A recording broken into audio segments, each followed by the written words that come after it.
Fort Lauderdale, Florida, December 5th, 1945.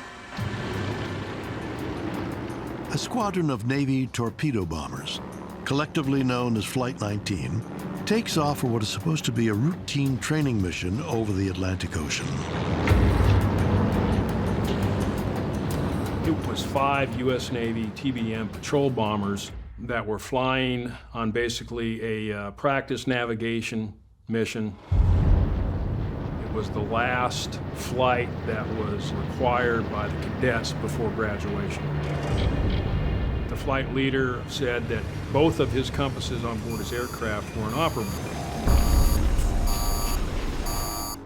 Well, the chances of both compasses going bad at the same time is just extremely remote. And there was also confusion between the flight leader and the student pilots about which way they should be going. All 5 planes experienced equipment malfunctions, and then all 5 disappeared from radar.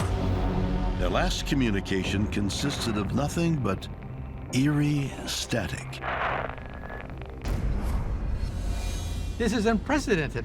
Navy crewmen in airplanes simply disappeared off the face of the Earth. Now, of course, hundreds of theories have been proposed. The most logical theory is the weather.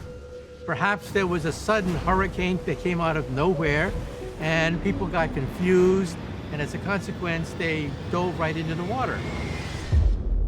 But the record and the data is sparse, and it's because our technology, our sensors, were very primitive back then.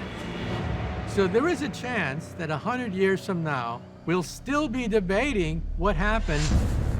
The disappearance of Flight 19 is just one of the many mysterious vanishings that have taken place in that part of the Atlantic Ocean. An area that is now known as the Bermuda Triangle. Airplanes, boats, and people have just disappeared for as long as we've been keeping records of travel through that area.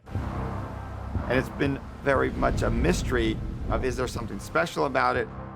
Do the characteristics of the Bermuda Triangle make it a unique or individual body of water? In some ways, yes. You go from Bermuda 1,000 miles southwest to Florida. You go about 1,000 miles over to Puerto Rico, and then you go back 1,000 miles north to Bermuda. That is almost a perfect isosceles triangle. The Bermuda Triangle area, because you're right near the jet stream, and you do have extremes of weather and ocean conditions. All of these will interact with the electromagnetic field of the Earth. And so it's definitely a possibility that you have some sort of magnetic anomaly. When you think about possible reasons that people have weird experiences in the Bermuda Triangle, that could be a potential cause. Are the strange occurrences that take place within the Bermuda Triangle proof that we don't understand our planet as well as we think? Well, in any case, it's safe to say that these mysterious disappearances force us to challenge our preconceived notions about what we believe is fact, what we believe is fiction, and what we're willing to accept as being simply unexplained.